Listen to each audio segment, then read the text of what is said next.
আচ্ছা দেখেন, আমি আপনাদের গত ফ্রাইডে যে ক্লাসে আমাদের বিমের যে 4টা স্পেশাল টাইপের ফেইলিয়ার আছে সেই জিনিসটা পড়াইছিলাম। বিমের যে আর কি ওই ওয়েব বিল্ডিং বা এই জিনিসগুলো পড়াইছিলাম। লোকাল ওয়েব বাকলিং, তারপরে ওয়েব বিল্ডিং, ক্রিপলিং, এই জিনিসগুলো আপনাদের গত ফ্রাইডেতে পড়াইছিলাম, আমি সেইগুলো পড়াইছিলাম এবং বলছিলাম যে এটা অনেক ইম্পর্টেন্ট, এখান থেকে প্রশ্ন আসতে পারে, এগুলো ভালো মতো সলভ করবে। এরপরে আর কি আমাদের বিম চ্যাপ্টারটা বলছিলাম টোটাল 3টা ভাগে ভাগ করা। প্রথম পার্ট যেটা সেটা শুধুমাত্র বিমের মোমেন্ট ক্যাপাসিটি বের করা, সেকেন্ড পার্টটা বিমের শেয়ার ক্যাপাসিটি এবং ওই শেয়ার ফেইলিয়ারের পার্টটা, এবং থার্ড পার্ট যেটা সেটা হলো আমাদের যদি কখনো বিম কলাম একসাথে কম্বাইন্ডলি কাজ করে তাহলে সেক্ষেত্রে আমাদের অ্যানালাইসিসটা কেমন হবে সেটা হলো আমাদের থার্ড পার্ট। এখানে বিম কলাম বলতে বোঝানো হয়েছে এখানে আমাদের যে বিম বা কলাম থাকবে এটা একটা ইন্টিগ্রেটেড সিস্টেম হিসেবে কাজ করবে, যেখানে একই সাথে এক্সিয়াল ফোর্সও থাকবে আবার বেন্ডিং মোমেন্টও থাকবে। সাধারণ কথায় যদি আমরা চিন্তা করি, আমরা যদি একটু ফিগার দেখার চেষ্টা করি, সাধারণত আমরা জানি যে কলাম যেটা থাকে কলামটা এক্সিয়াল ফোর্স ক্যারি করে এবং আমাদের বিম যেটা থাকে সেটা বেন্ডিং মোমেন্ট ক্যারি করে। এই যে আমাদের সাধারণত যদি এটার কথা বলি, ধরেন এটা একটা কলাম, এটার কাজ হলো এক্সিয়াল লোড ক্যারি করা এবং এখানে যে বিম সেই বিমটার কাজ হলো বেন্ডিং মোমেন্ট ক্যারি করা। কিন্তু সাধারণত এই বিভিন্ন ফ্যাক্টরিতে বা মিল বেন্ড বা ওই কারখানার যে সমস্ত স্টিল স্ট্রাকচার, এই সমস্ত ক্ষেত্রে কি হয়, এরকম স্ট্রাকচারটা একটা অ্যাঙ্গেলে থাকে। আমাদের যে কলামটা আছে কলামটার সাথে বিমটা একটা অ্যাঙ্গেলে থাকে, এই অ্যাঙ্গেলে থাকার কারণে আমাদের এই কলামের উপরে অ্যাক্সিয়াল ফোর্সের পাশাপাশি এখানে বেন্ডিং মোমেন্টও চলে আসে। আবার এখানে আমাদের যে বিমটা আছে সেই বিমের উপরে বেন্ডিং মোমেন্টের পাশাপাশি এখানে কিছুটা অ্যাক্সিয়াল লোডও চলে আসে। তো সাধারণ ক্ষেত্রে আমরা যেটা বলি যে জাস্ট এরকম, যদি এরকম আমাদের বিল্ডিং এর যে সমস্ত ফ্রেম স্ট্রাকচার যেখানে একদম বিম আর কলাম 90 ডিগ্রি অ্যাঙ্গেলে থাকে, সেই সমস্ত ক্ষেত্রে সাধারণত এই বিম কলাম কম্বাইন্ড যে অ্যাকশন সেটা দেখা যায় না। কিন্তু ওই মিল বেন্ড বা আমাদের ফ্যাক্টরি যে সমস্ত স্ট্রাকচার আছে সেই সমস্ত ক্ষেত্রে বিম কলাম একই সাথে কাজ করতে পারে, একই সাথে কম্বাইন্ডলি একটা বিমের বা কলামের উপরে একটা কম্বাইন্ড ইফেক্ট কাজ করতে পারে। তো সেই সমস্ত ক্ষেত্রে আমরা কিভাবে অ্যানালাইসিস করবো সেটাই আজকে আমরা শিখবো। তো বিম কলামের জন্য আসলে আলাদা কোনো ডিজাইন নাই। ডিজাইন আমরা বিমের ডিজাইন আগে মানে যেভাবে দেখে আসছি এই চ্যাপ্টারে সেভাবে ডিজাইন করতে হবে। কলামের ডিজাইন আমরা মিটার আগে যেভাবে শিখে আসি সেভাবেই ডিজাইন করতে হবে। এখানে শুধুমাত্র কি আছে, এখানে একটা অ্যানালাইসিস আছে যে আমরা যে বিম আর কলামটা ডিজাইন করলাম সেটার একটা অ্যানালাইসিস, একটা সেক আছে, সেই সেক দিয়ে দেখবো যে আমাদের এই সেকশন যেটা আমরা সিলেক্ট করছি সেটা স্যাটিসফ্যাক্টরি কিনা। যদি স্যাটিসফ্যাক্টরি থাকে তাহলে তো ইটস ওকে, যদি স্যাটিসফ্যাক্টরি না থাকে তাহলে সেক্ষেত্রে আমাদের সেকশন কিছুটা ইনক্রিজ করতে হবে। তো এই বিম কলাম কম্বাইন্ড ইফেক্ট এই অ্যানালাইসিসের টোটাল 3টা প্রসিজার আছে। একটা হলো প্রথম যেটা সেটা হলো ডিরেক্ট অ্যানালাইসিস মেথড, তারপর আছে ইফেক্টিভ লেন্থ মেথড এবং লাস্টলি আছে ফার্স্ট অর্ডার অ্যানালাইসিস মেথড। এর মধ্যে আমাদের আন্ডার গ্রাজুয়েটে বা পড়া হয় বা সাধারণত সব ক্ষেত্রেই ইউজ করা হয় মেথড 1 আর 2, ডিরেক্ট অ্যানালাইসিস মেথড এবং ইফেক্টিভ লেন্থ মেথড, এবং এই দুইটা মেথডেই সবসময় চেক দেওয়া হয়। চেক দিয়ে আগে আমাদের দুইটা মেথডেই চেক দেওয়া হয় যে এটা স্যাটিসফ্যাক্টরি আছে কিনা।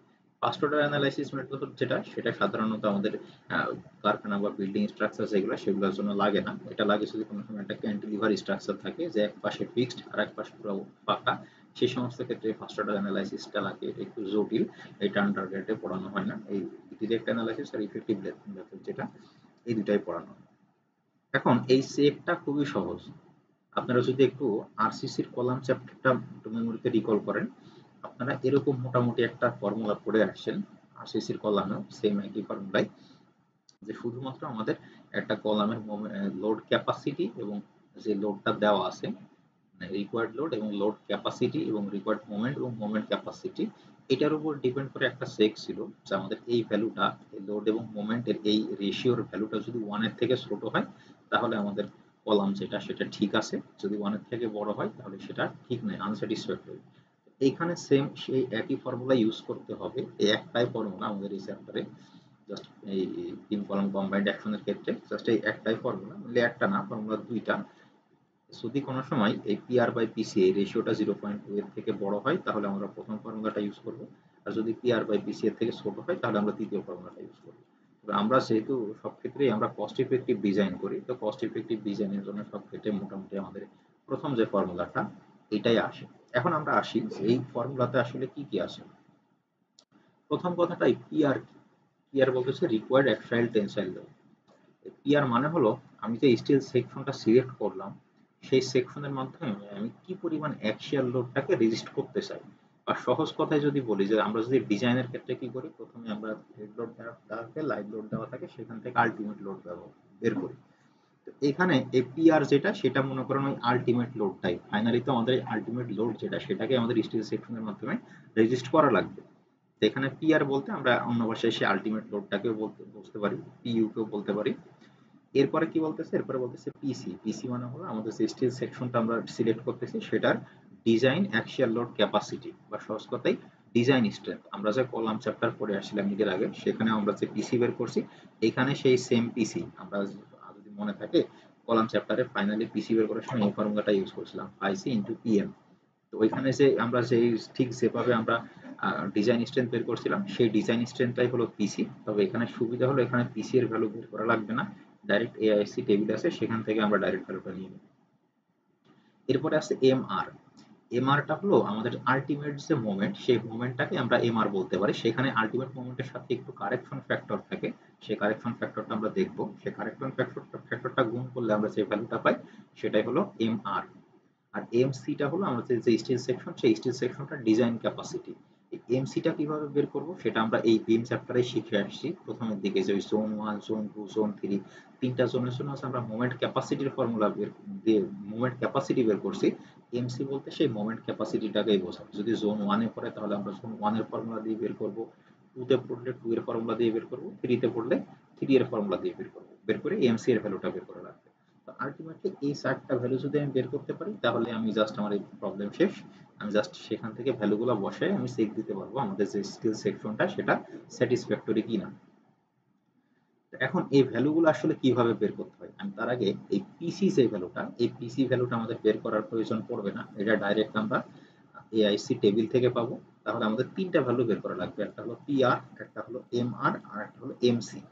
পিআর ভ্যালুটা ডাইরেক্টলি রিলেটেড আলটিমেট লোডের সাথে, পিআরটা পুরোপুরি পিইউ এর সাথে বা আলটিমেট লোডের উপরে ডিপেন্ড করবে, এমআরটা পুরোপুরি আলটিমেট মোমেন্টের উপরে ডিপেন্ড করবে, আর এই এমসি যেটা সেটা আমাদের জোনের উপরে ডিপেন্ড করবে, যেই জোনে পড়বে সেই জোনের উপরে ডিপেন্ড করে আমরা ফর্মুলা দিয়ে এমসি বের করব। তো এখানে সেই ফর্মুলাটাই লেখা আছে। আমরা যদি প্রথম কথাটায় আসি যে পিআর, পিআর ইকুয়াল টু ফর্মুলাটা কি, পিআর ইকুয়াল টু ফর্মুলা লেখা আছে পিএনটি প্লাস বি টু পিএলটি। এখন কোনটা কি জিনিস, প্রথমে এই পিএনটি যেটা, পিএনটাকে আমরা সহজ কথায় বলবো পিইউ, পিইউ। তাহলে পিআর ইকুয়াল টু আমি লিখতে পারি PU plus B two PLT. এখন এই বি টুটা কি জিনিস আর পিএলটিটা কি জিনিস, এই আমাদের এই 3 কলাম কম্বাইন্ড অ্যানালাইসিসের ক্ষেত্রে দুই ধরনের ফ্রেমের অ্যানালাইসিস করা হয়। একটা হলো ব্রেস্ট ফ্রেম, মানে দুই পাশে সাপোর্ট আছে, আর একটা হলো এক পাশে ব্রেস্ট ফ্রেম, আর এক পাশ পুরোটা ফ্রি। আমরা আমাদের সাধারণত যে সমস্ত স্ট্রাকচার আছে, বিল্ডিং বলেন বা মিল বেন্ড বলেন বা কারখানা, যে সমস্ত স্ট্রাকচার আছে সেই সমস্ত স্ট্রাকচারের ক্ষেত্রে এরকম স্ট্রাকচারই অ্যানালাইসিস করা হয় যেটা দুই পাশে সাপোর্ট থাকে এবং এটা হলো পুরোটা একটা ব্রেসড স্ট্রাকচার। এই সমস্ত ক্ষেত্রে আমরা এখানে এই এমআর বা পিআর বের করার সময় যে ফ্যাক্টরটা ইউজ করি সেটাকে বলে বি1। এই ফ্যাক্টরটাকে বলে বি1, এই যে নিচে এখানে লেখা আছে বি1 এর ফর্মুলা। আর যদি এরকম এক পাশে এরকম সাপোর্ট দেওয়া আছে আর এক পাশে পুরোটা ফ্রি, এই সমস্ত ক্ষেত্রে যে কারেকশন ফ্যাক্টরটা গুণ করা হয় সেই কারেকশন ফ্যাক্টরটাকে বলা হয় বি2।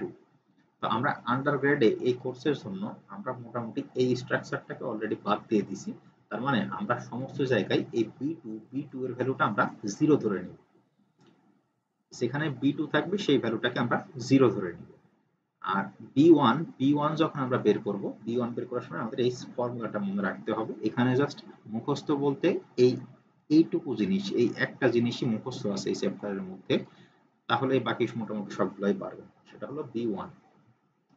বি1 বের করার ফর্মুলাটা হলো CM divided by 1 minus alpha into আমার পিআর। মাথার ইটা কোনে গেল? মিউট রাখেন। বি1 এর ফর্মুলাটা হলো CM divided by 1 minus alpha PR into PL.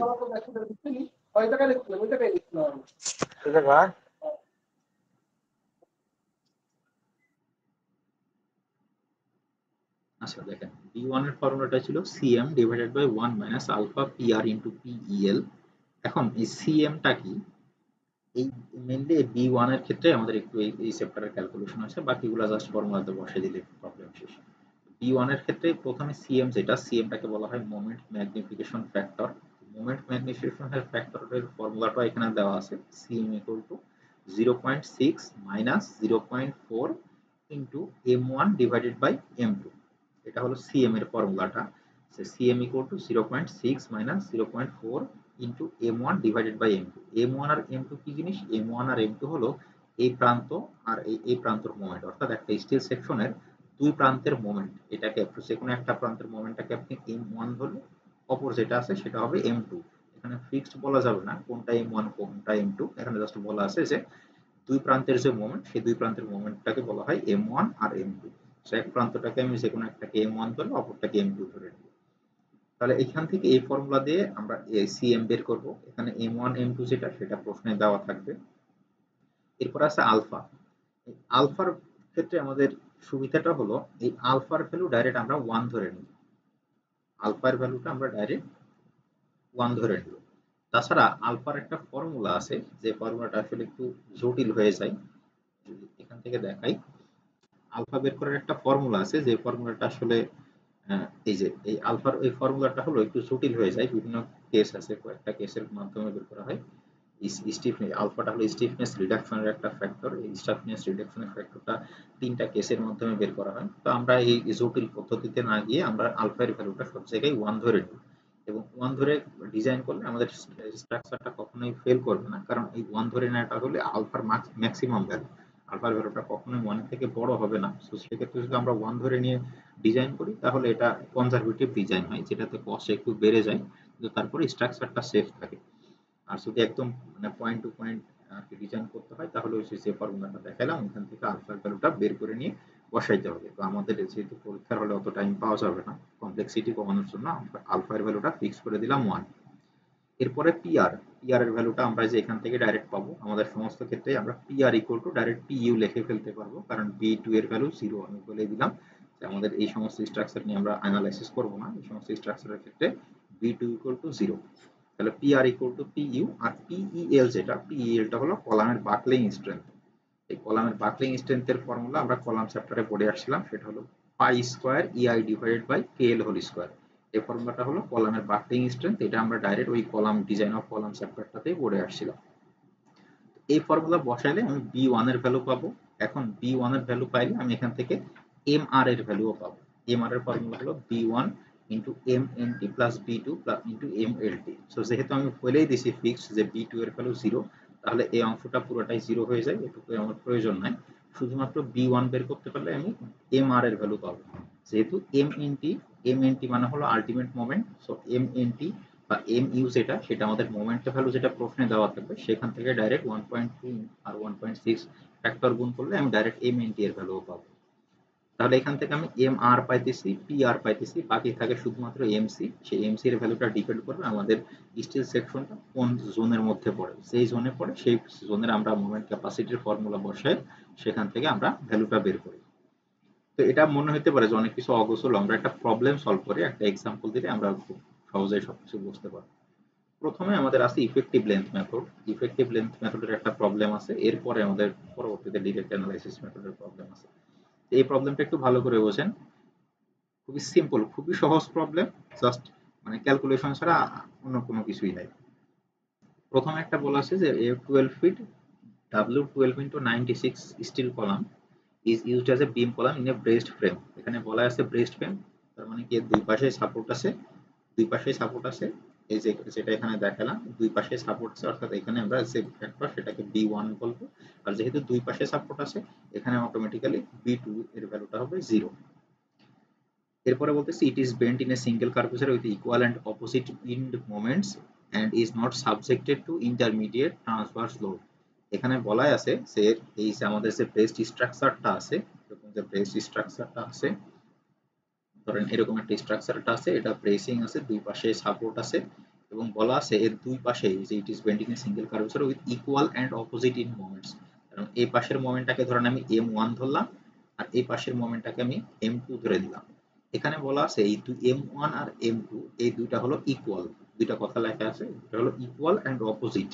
তার মানে হলো M1 আর M2 এই দুটার ভ্যালু সেম, এটার ভ্যালু যদি 100 হয় এটার ভ্যালু 100 হবে, কিন্তু এটা অপোজিট যেহেতু বলা আছে, অপোজিট কথাটার মানে হলো এটা যদি ক্লকওয়াইজ 100 হয় তাহলে এটা হবে অ্যান্টি ক্লকওয়াইজ 100। তাই M1 এর ভ্যালুটাকে যদি আমরা পজিটিভ মোমেন্ট করি, M2 এর ভ্যালু যেটা সেটা হয়ে যাবে নেগেটিভ মোমেন্ট। যেটা কিছুক্ষণ পরে আসবো, সেক্ষেত্রে ক্যালকুলেশনটা দেখাচ্ছি।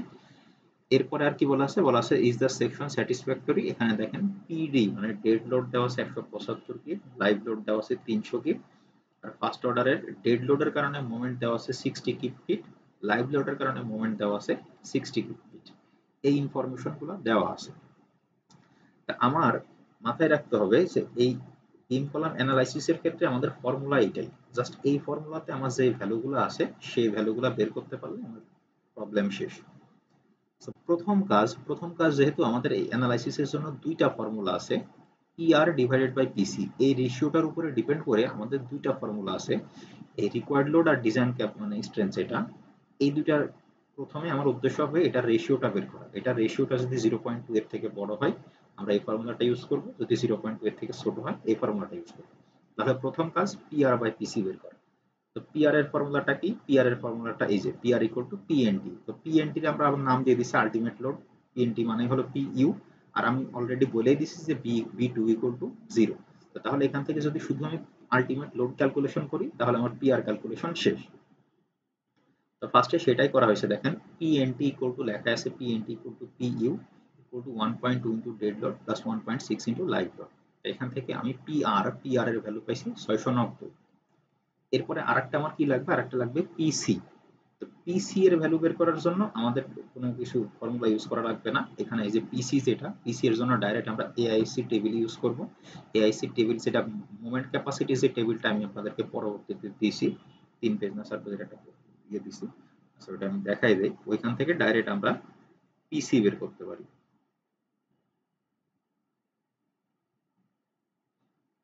এই যে দেখেন এখানে যে এই টেবিল, যে টেবিলটা দিছি এখান থেকে ডাইরেক্ট আমাদের মোমেন্ট ক্যাপাসিটি যেটা, সে মোমেন্ট সরি শেয়ার ক্যাপাসিটি যেটা, সেই শেয়ার ক্যাপাসিটির ভ্যালুটা আমরা এখান থেকে এই টেবিল থেকে ডাইরেক্ট পেয়ে যাব। এইখানে যদি আসি,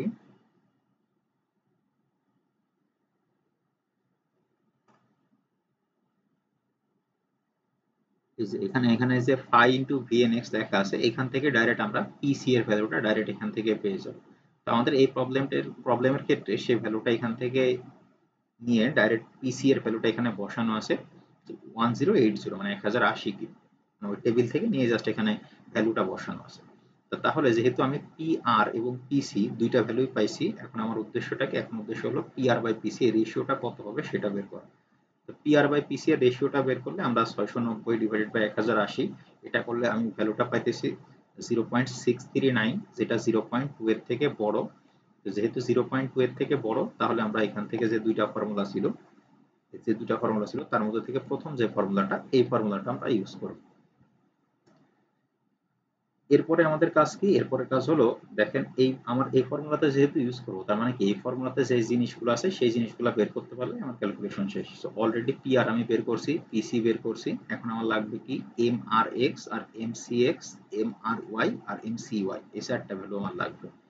এখন আমি যদি প্রশ্নে আসি, আমার এখানে যে মোমেন্ট দেওয়া আছে দেখেন এই এমডিএক্স দেওয়া আছে আর এমএলএক্স দেওয়া আছে। এখানে শুধুমাত্র এক্স অ্যাক্সিসের যে মোমেন্ট, সেই এক্স অ্যাক্সিসের মোমেন্টটা দেওয়া আছে, ওয়াই অ্যাক্সিসের যে মোমেন্ট, সেই ওয়াই অ্যাক্সিসের কোনো মোমেন্ট এখানে দেওয়া নাই। দেওয়া নাই মানে হলো সেই মোমেন্টটাকে এখানে আমরা ইগনোর করতেছি বা সেই মোমেন্টটাকে আমরা জিরো ধরতেছি। আমরা এখানে শুধুমাত্র আমাদের যে মেজর অ্যাক্সিস, সেই মেজর অ্যাক্সিসের মোমেন্টটাকে আমরা কনসিডার করতেছি, মাইনর অ্যাক্সিসের মোমেন্টটাকে আমরা জিরো ধরে নিচ্ছি। তো যেহেতু এখানে এম dx বা mlx দেওয়া আছে, y এর কোনো ভ্যালু দেওয়া নাই, তার মানে এই mry এবং mcy এই দুইটা ভ্যালু থাকবে না, এই দুইটা ভ্যালু জিরো হয়ে গেছে। তাহলে এখন কাজটা আমার আরো কমে গেছে, এখন শুধুমাত্র আমার দুইটা ভ্যালু লাগবে, সেটা হলো mrx আর mcx। এই দুইটা বের করতে পারলে আমার প্রবলেম শেষ। তো তাহলে আমি যেহেতু mrx, mr এর ফর্মুলাটা আবার কি, mr এর ফর্মুলাটা হলো b1 ইনটু mu। যেহেতু b2 এর ভ্যালুটা 0, এটা আমরা কনসিডার করতেছি না, তাহলে mr equal to b1 into mu। তাহলে b1 ইনটু mu, mu এর ভ্যালুটা তো আমি খুব সহজেই ক্যালকুলেশন করতে পারবো। mu এর ভ্যালুটা কত হবে, এখানে ডেড লোডের কারণে মোমেন্ট দেওয়া আছে 60 কিপ ফিট, লাইভ লোডের কারণে মোমেন্ট দেওয়া আছে 60 কিপ ফিট। তাহলে ডেড লোডের মোমেন্টটাকে 1.2 দ্বারা গুণ করতে পারি, আর লাইভ লোডের মোমেন্টটাকে 1.6 দ্বারা গুণ করতে হবে। সেই কাজটা এরা প্রথমেই করে নিছে, আমি চাইলে এখানেও করতে পারি, কোনো অসুবিধা নাই, আমার যেখানে খুশি। সেইখান থেকে আলটিমেট মোমেন্টটা পাওয়া গেছে 168 কিপ ফিট। তাহলে আমি দেখেন এই এম আর বের করার মধ্যে এই এম এন টি বা এম ইউ সেটাও পেয়ে গেছে 168 কিপ, 168 কিপ ফিট। শুধুমাত্র আমার এখন অজানা আছে হলো বি ওয়ান। বি ওয়ানটা বের করতে পারলে আমার মোটামুটি এম আর বের করা শেষ। তো বি ওয়ান এর ফর্মুলা আমি এখান থেকে দেখে আসছি। বি ওয়ান এর ফর্মুলা বের করতে হলে আমাদের সিএম এর ভ্যালু লাগবে, পি আর এর ভ্যালু তো অলরেডি আমরা ক্যালকুলেশন করছি, পি ইউ আর পিইএল, এই দুইটা ভ্যালু লাগবে, সিএম এর ভ্যালু লাগবে আর পিইএল এর ভ্যালু লাগবে। সেটা এখানে ক্যালকুলেশন করা হয়েছে। সিএম এর ভ্যালুটা হচ্ছে, ফর্মুলাটা কি, 0.6 minus 0.4 into m1 divided by m2। তা আমাদের এখানে প্রশ্নে বলাই আছে যে আমাদের যে স্ট্রাকচারটা আছে এখানে দুই প্রান্তের মোমেন্ট সেম কিন্তু অপোজিট। তো এখানে আমি আলটিমেট মোমেন্ট পাইতেছি 168 কি, তার মানে হলো এই m1 এর ভ্যালুটা হলো প্লাস 168 আর m2 এর ভ্যালু যেটা, m2 এর ভ্যালুটা হলো মাইনাস 168। যেহেতু আমাদের প্রশ্নে বলা আছে দুই প্রান্তের মোমেন্টটা হবে ইকুয়াল এন্ড অপোজিট, তাহলে একটাকে আমি পজিটিভ ধরলে আমি আরেকটাকে নেগেটিভ, অটোমেটিক্যালি নেগেটিভ হয়ে যাবে। আপনি চাইলে এটাকে পজিটিভ ধরেন, এটাকে নেগেটিভ ধরেন, কোনো অসুবিধা নেই। আপনি এখানে আপনার সুবিধা আছে, আপনি মানে ইয়ে আছে যে যেটাকে আপনি খুশি সেটা একটা পজিটিভ আর একটা নেগেটিভ ধরে নেন। তো সেখানে সেই ভ্যালুটা এখানে বসানো হয়েছে 0.6 মাইনাস 0.4 ইন্টু সামনে একটা মাইনাস, এরপরে উপরে 168 নিচে 168। এই মাইনাস আর মাইনাসে এখানে হয়ে যায় প্লাস, 168 168 কাটাকাটি করলে হয়ে যায় 1, তাহলে 0.6 প্লাস 0.4, সেটা ক্যালকুলেশন করলে ভ্যালুটা আসে 1। তাহলে সিএম এর ভ্যালু আসলো 1। এখন আমার শুধুমাত্র লাগবে এই পিইএল বা বাকলিং স্ট্রেংথের ভ্যালুটা। বাকলিং স্ট্রেংথের ফর্মুলাটা pi square EI divided by KL whole square, যেটা আমরা কলাম চ্যাপ্টারেও পড়ছিলাম। পাই স্কয়ার মানে পাই স্কয়ারের ভ্যালু পাই স্কয়ার, ই এর ভ্যালুটা আমরা জানি 29000 কেএসআই, আর আইএক্স যেটা, সেই আইএক্স এর ভ্যালুটা হলো 833 ইঞ্চি। আইএক্সটা কি, আইএক্সটা হলো আমাদের ওই moment of inertia, moment of ইনারশিয়ার ভ্যালুটা আমরা এআইসি টেবিল, যেটা এআইসি টেবিল থেকে পাবো। এই ভ্যালুগুলো প্রথমে এখানে এআইসি টেবিল থেকে যে ভ্যালু প্রয়োজন সেটা ওরা এখানে প্রথম লাইনে আগে সলিউশনে লিখে নিছে। এই সমস্ত ভ্যালুই আমরা এআইসি টেবিল থেকে পাবো, ওগুলো নিয়ে চিন্তা করার কোনো কিছু নাই, ওগুলো মুখস্থ করারও কিছু নাই। এগুলো ডাইরেক্ট টেবিল থেকে আপনারা দেখে দেখে ভ্যালুগুলো লিখে ফেলবেন।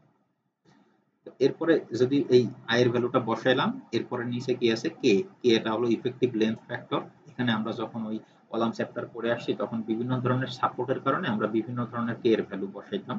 তো এখানে যেহেতু আমাদের ডাইরেক্ট কোনো সাপোর্ট কন্ডিশন দেওয়া নাই, এখানে এই জন্য কে এর ভ্যালুটা আমরা ডাইরেক্ট 1 ধরে নিতেছি। আর এল হলো আমাদের এখানে বলাই আছে, প্রশ্নে বলা আছে যে এটা 12 ফিটের একটা বিম কলাম। তো 12 ফিটটাকে আমি ইঞ্চিতে কনভার্ট করার জন্য আরো 12 দিয়ে গুণ করছি, তার সাথে স্কোয়ার করছি। এটা ক্যালকুলেশন করলে আমাদের পাপিং স্ট্রেংথ আসে 11498। তো আমার বি ওয়ান ক্যালকুলেশন করতে দুইটা জিনিস লাগে, একটা হলো সিএম আর একটা হলো পিএল। তো সেই দুইটা আমি পেয়ে গেছি, সিএম এর ভ্যালু আসছে 1 আর পিএল এর ভ্যালু আসছে 11498। আর পিআর যেটা, পিআর তো আমি ফার্স্টে বের করছি, এটা পিআরটা হলো আলটিমেট লোড, সেটা 690। তো সেই ভ্যালুটাও এখানে বসাইছি, বসানো হলে বি ওয়ান এর ভ্যালুটা আসে 1.064। তো বি ওয়ান পাওয়ার পরে আমাদের এম আর বের করার ফর্মুলাটা কি, just B one into M U, যেহেতু বি টু এর ভ্যালুটা 0, বি ওয়ান এর সাথে আলটিমেট মোমেন্ট গুণ করলে আমরা এম আর এর ভ্যালুটা পাবো। তো বি ওয়ান হলো 1.064 আর আলটিমেট মোমেন্ট আমরা এখানে পাইছি 168, সেটা গুণ করলে আমাদের এখান থেকে এম আর এর ভ্যালুটা আসলো 178। তাহলে আমাদের আলটিমেট কাজ হলো এই ফর্মুলাটা ইউজ করা। এই ফর্মুলাতে অলরেডি আমরা পিআর পাইছি, পিসি পাইছি, এমআর পাইছি, এগুলা নাই। শুধুমাত্র আমাদের আননোন আছে, সেটা হলো এমসি বা মোমেন্ট ক্যাপাসিটি। সেই মোমেন্ট ক্যাপাসিটি বের করার জন্য আমাদের, আমরা জানি আমাদের প্রথম যে কোনো একটা স্টিল বিমের মোমেন্ট ক্যাপাসিটি বের করতে হলে প্রথম কাজ হলো সেটা কোন জোনে পড়তেছে সেই জোনটাকে বের করা, খুঁজে বের করা যায় কোন জোনে পড়তেছে। কোন জোনে পড়তেছে সেটা বের করার জন্য আমরা জানি প্রথম কাজই হলো আমাদের ব্রেসিং লেন্থ এল বি, সেটার সাথে এল পি এবং এল আর, এই দুইটার কম্পেয়ার করা, কম্পেয়ার করে দেখতে হবে আমাদের কোন জোনের মধ্যে পড়ে।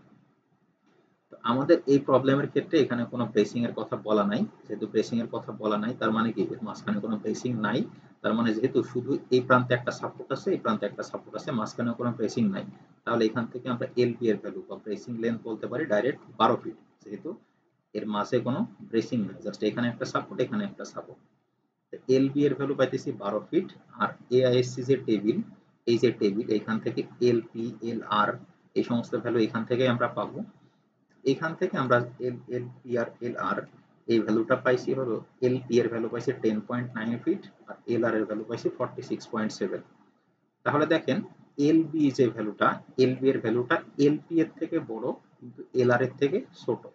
আমরা যে একটা চার্ট করছিলাম, এরকমের যে একটা চার্ট করছিলাম, সেখানে আমরা কি বলছিলাম, প্রথম জোন 1 আর জোন 2 এর যে ডিফারেন্সিয়েটিং লাইন সেটা হলো এলপি, জোন 2 আর 3 এর যে ডিফারেন্সিয়েটিং লাইন সেটা হলো এল আর। তার আমাদের এলপি এর ভ্যালুটা বলা আছে এই চার্ট থেকে পাইতেছি 10.9 আর এলপি এর ভ্যালুটা আছে 12। তার মানে কি সেটা 10.9 ক্রস করে চলে গেছে, তার মানে এটা জোন 2 তে পড়তেছে। জোন 2 তে পড়লে আমাদের জোন 2 এর যে মোমেন্ট ক্যাপাসিটির ফর্মুলা সেটা থেকে আমাদের মোমেন্ট ক্যাপাসিটি বের করতে হবে, সেই কাজটা এখানে করা আছে। এটা হলো আমাদের জোন 2 এর মোমেন্ট ক্যাপাসিটির ফর্মুলা। এটা একটা মানে দুইটা ফর্মুলা পড়ছিলাম জোন 2 এর মোমেন্ট ক্যাপাসিটির জন্য, একটা বেন্ডিং ফ্যাক্টর দিয়ে আর একটা শুধুমাত্র ওই এলপি আর এল আর দিয়ে। তো এখানে আমরা একদম সিম্পল ফর্মুলা, যেটা বেন্ডিং ফ্যাক্টর দিয়ে সিম্পল যে ফর্মুলাটা সেটা ইউজ করা হয়েছে। কেউ যদি মনে করে সে ওই ফর্মুলাটা ইউজ করবে তাও কোনো অসুবিধা নাই।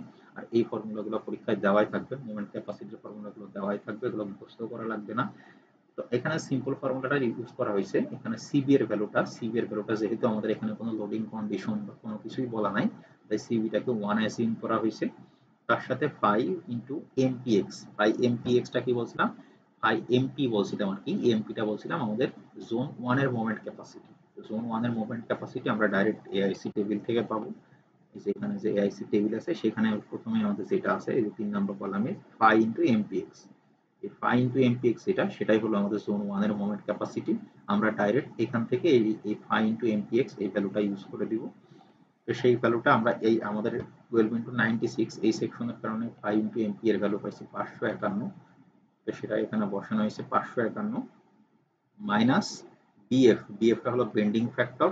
এই যে আবার ওই টেবিল থেকে, এই টেবিলের এখানে বিএফ দেওয়া আছে প্রত্যেকটা এর জন্য। এখানে আমাদের এই সেকশনটার জন্য বিএফ এর ভ্যালুটা আসতেছে 5.78। তো 5.78 আমরা বসাই দিব বিএফ এর ভ্যালু। এরপরে আমাদের আছে হলো এলবি মাইনাস এলপি। এলপি এর ভ্যালুটা 12 আর এলপি যেটা সেটা হলো আমাদের এই জোন 1 আর 2 এর ডিফারেন্সিয়েটিং যে ভ্যালুটা সেটাও আমরা এআইসি টেবিল থেকেই পাইছি, সেটার ভ্যালুটা হলো 10.9। সব ভ্যালুগুলো ক্যালকুলেশন করলে এখান থেকে পাই এমপি এই ভ্যালুটা আসতেছে হলো 544.6 অর্থাৎ আমাদের জোন 2 এর যে মোমেন্ট ক্যাপাসিটিকে আমরা এমসি দ্বারা প্রকাশ করি, সেই মোমেন্ট ক্যাপাসিটিটা আসছে 544। তাহলে দেখেন আমরা এখানে যে যে ভ্যালু প্রয়োজন সবগুলো আমার বের করা শেষ। পি আর পিসি এগুলো আগেই বের করছি, এম আর বের করছি বিটা 1 এর মাধ্যমে, এবং এমসি বের করলাম আমাদের মোমেন্ট ক্যাপাসিটি, যেহেতু এটা জোন 2 তে পড়তো আমরা জোন 2 এর মোমেন্ট ক্যাপাসিটি বের করলাম। এখন যেহেতু আমার সব ভ্যালু বের করা শেষ, তাহলে জাস্ট আমি এই ফর্মুলা থেকে চেক দেব আমাদের সেকশনটা স্যাটিসফ্যাক্টরি কিনা। এখানে আমরা পিআর যেটা, পিআরটা আলটিমেট লোড 690 পাইছিলাম, পিইউ এর ভ্যালু সেটাই বসাইছি। পিসি এর ভ্যালুটা আমাদের ডিজাইন ক্যাপাসিটি 1080 কিপ সেটাই বসাইছি এখানে। তার সাথে 8/9 ইনটু এমআর এর ভ্যালুটা এই যে বিটা 1 ইনটু এমইউ মানে বিটা 1 ইনটু আলটিমেট মোমেন্ট, সেই ভ্যালুটাই আমরা এখানে পাইছি 178.8 এবং এমসি যেটা সেটা হলো মোমেন্ট ক্যাপাসিটি, সেই মোমেন্ট ক্যাপাসিটি আমরা জোন 2 এর যেহেতু জোন 2 তে পড়ছে জোন 2 এর মোমেন্ট ক্যাপাসিটি বের করলাম, সেটা আসলে 544.6 সবগুলো বসায় ক্যালকুলেশন করলে আমাদের ভ্যালুটা আসে 0.931। 0.931 আমাদের এখানে ক্রাইটেরিয়াটা হলো এই অ্যানালাইসিসের মাধ্যমে এই রেশিওটা যদি একের থেকে কম আসে তাহলে আমাদের মানে আমাদের যে সেকশনটা আছে সেটা স্যাটিসফ্যাক্টরি, এবং এই রেশিওটা যদি একের থেকে বেশি আসে তাহলে আমাদের সেকশনটা হবে আনস্যাটিসফ্যাক্টরি, সেটা নট ওকে। যেহেতু আমাদের এই প্রবলেমটার ক্ষেত্রে এটা একের থেকে ছোট আসছে তার মানে সেকশনটা স্যাটিসফ্যাক্টরি হবে। আমরা যে সেকশনটা ধরছি বিম কলামের জন্য সেই সেকশনটা ঠিক আছে, অর্থাৎ W12/96 এর যে সেকশনটা এটা ঠিক আছে। এই প্রবলেম এই ইফেক্টিভ লেন্থ পাইর পরে যেটা আছে ডিরেক্ট অ্যানালাইসিস, প্রসেস মোটামুটি সেম, এটা নেক্সট দিন করাবো। প্রসেস মোটামুটি সেমই, ক্যালকুলেশন মোটামুটি সেমই, জাস্ট একটা ফর্মুলা দিয়েই জাস্ট ওই ফর্মুলাতে যে ভ্যালুগুলো আছে সেগুলো বের করতে পারলে প্রবলেম শেষ। এই জিনিসটা এখানে দুইটা প্রবলেম আছে আমাদের এই পার্টটা থেকে, ইফেক্টিভ লেন্থ আর ডাইরেক্ট অ্যানালাইসিসের মধ্যে, এবং দুইটা প্রবলেম ইম্পর্টেন্ট। এখান থেকে বিম কলাম অ্যানালাইসিসের প্রবলেম কিন্তু পরীক্ষায় একটা থাকবে, সো আপনারা এটা একটু ইম্পর্টেন্স দিয়ে প্র্যাকটিস করবেন। প্রবলেমটা সহজ। প্রবলেমটা দেখেন, জাস্ট এতটুকু একটা প্রবলেম। জাস্ট এখানে আমাদের এই ফর্মুলা থেকে যে ভ্যালুটা, 4টা ভ্যালু লাগে, সেই 4টা ভ্যালু বের করাটাই আমাদের এই প্রবলেম। তার মধ্যে 2টা ভ্যালু ডাইরেক্ট, মানে P R, M R MC, এইগুলো তো মানে বিশেষ করে পি আর পিসি, এগুলো তো জাস্ট পি আরটা আলটিমেট লোড ক্যালকুলেশন, পিসি যেটা আমাদের ডিজাইন স্ট্রেন্থ, এটা প্রশ্নে দেওয়া থাকবে, সো এটা ক্যালকুলেশন কিছু নাই। আর এমসি, এই দুইটা জিনিস আমাদের ক্যালকুলেশন করতে হয়, ক্যালকুলেশন করে আমাদের এই আলটিমেট এই রেশিওটা বের করতে হয়। এই প্রবলেমটা বুঝতে পারছেন? কারোর কোনো অসুবিধা?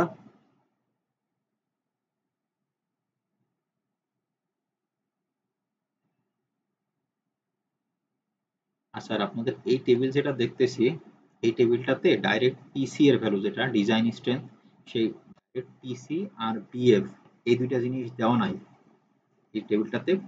বিএফ আর পিসি, এই দুইটা ভ্যালু দেওয়া নাই ডাইরেক্ট। সো এগুলো নিয়ে ঘাবড়ানোর কোনো কিছু নাই, এটা আমি প্রশ্নে দিয়ে দিব। যদি ওই টেবিলে না থাকে, তাহলে এই যে পিসি যেটা, PC equal to IC into PN, এটা ডাইরেক্ট আমাদের এই টেবিলটাতে 4.2 এর টেবিলটাতে দেওয়া নাই, সরি 3.2 এর টেবিলটাতে দেওয়া নাই। তো এটা নিয়ে ঘাবড়ানোর কোনো কিছু নাই, আমি আইদার এই টেবিল দিয়ে দিব, অথবা ডাইরেক্ট এই পিসি আর বিএফ, এই দুইটা ভ্যালু আমি দিয়ে দিব। যে ভ্যালুটা টেবিলে নাই, সেটা আমি প্রশ্নে দিয়ে দিব, অসুবিধা নেই।